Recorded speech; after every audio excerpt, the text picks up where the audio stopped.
সামনেই টি-20 বিশ্বকাপ, আর এই বিশ্বকাপকে লক্ষ্য করে ভারতীয় দল টি-20 সিরিজ খেলতে ব্যস্ত। কিন্তু আচমকা টি-20 দল থেকে বাদ পড়তে চলেছেন রবীন্দ্র জাদেজা। তার বদলে দলে জায়গা পেতে চলেছেন এক অন্যতম সেরা অলরাউন্ডার।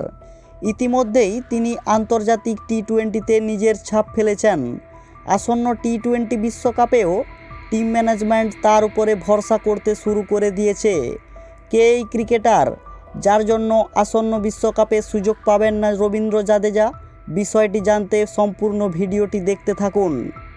বর্তমানে রবীন্দ্র জাদেজাকে ইংল্যান্ডের বিরুদ্ধে টেস্ট সিরিজের জন্য বিশ্রামে রেখেছে টিম ম্যানেজমেন্ট। তবে টি-20 দলে কামব্যাক করা হচ্ছে না জাদেজার। প্রসঙ্গত, টি-20 দলে তার জায়গাটি নিতে চলেছেন অক্সর প্যাটেল। এই মুহূর্তে দলের অন্যতম সেরা অলরাউন্ডার হলেন অক্সর।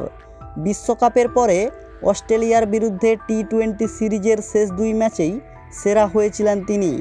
এমনকি আফগানিস্তানের বিরুদ্ধেও দ্বিতীয় ম্যাচে বেশ ভালো বোলিং করেছিলেন অক্সর, যে কারণেই তাকে দেওয়া হয়েছিল ম্যাচের সেরার পুরস্কার। সেবার 2015 সালে টি-20 দলে এন্ট্রি নিয়েছিলেন অক্সর প্যাটেল। তবে সেই সময় জাদেজার ঝলমলে কেরিয়ারের জন্য সুযোগ পাননি অক্সর। কিন্তু এবার সুযোগ পেয়ে বেশ ভালো পারফরম্যান্স করে চলেছেন। টি-20 আন্তর্জাতিক ক্যারিয়ারে 52 ম্যাচে 144 টাইগ্রেটে রান বানিয়েছেন, নিয়েছেন 49টি উইকেট। অন্যদিকে জাদেজা 66 ম্যাচে মাত্র 125 টাইগ্রেটে রান বানিয়েছেন, নিয়েছেন 53টি উইকেট। তাই বর্তমান পারফরম্যান্সের বিচারে বেশ এগিয়ে রয়েছেন অক্সর প্যাটেল। তাই টি-20 বিশ্বকাপ দলে তার সুযোগ পাওয়ার সম্ভাবনা প্রবল।